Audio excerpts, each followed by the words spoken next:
All right, kids, what's going on? Today, we are going to talk about answering short answer response questions.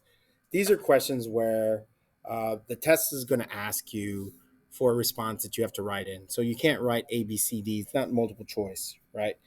So there are four things that we're looking for when doing short answer responses. We're looking for to make sure that you know what the question is, answer the question, proof of the answer, and then explaining why you picked the proof that you did. All right. So we're going to do this by filling out this form, and we call this the race form. All right. So if we look at it real fast, in the very first box, all you have to do is restate the question using your own use words from the question, right? And include the text title. So if you're looking up like a story called The Price, or if you're looking up a story called Romeo and Juliet, and so you may start off by saying, maybe the question is like, what was Shakespeare trying to say? What was a major theme in Shakespeare's Romeo and Juliet? Well, you would definitely restate the question, or you would definitely restate the piece in Romeo and Juliet. In Shakespeare's Romeo and Juliet, what was the main possible theme, right? And then you're going to answer the question. The main theme of Romeo and Juliet is that regardless of what you do, fate always has a way of intervening, and um, tragedy befalls those who don't listen to those who warn them, right? So maybe that's your answer.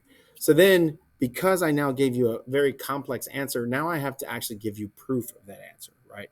So I would go into the story and I would find any place that Romeo and Juliet were doing something that they're not supposed to do. And let's just be honest, if you don't know the story, it's about two families that don't like each other, and Romeo and Juliet come from those two different families and end up hooking up, and they know that they're not supposed to hook up, right? But they just can't help themselves. They're like, well, we're so in love, right? So I would pick any one of the passages that show them just knowing that they're not supposed to go ahead and do stuff, or be together, and then being together, right? So I would take that directly from the text, right? And I would use Shakespeare's words, and show that, hey, that's the proof, right?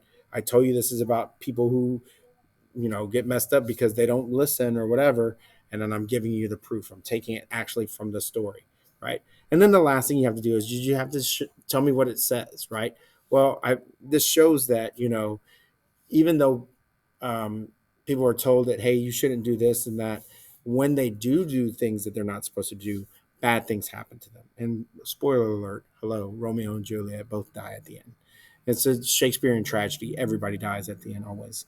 Um, so that's just a real fast, brief run through the race theory, or the way of answering a short answer response with race.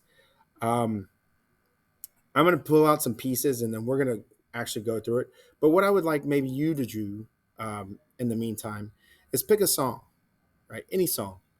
And I want you to tell me why you think the artist wrote that song, right? So, for example, if I'm doing The Weekend, I Can't Feel My Face, I might say, in the song I Can't Feel My Face by The Weekend, I've often wondered why he wrote it.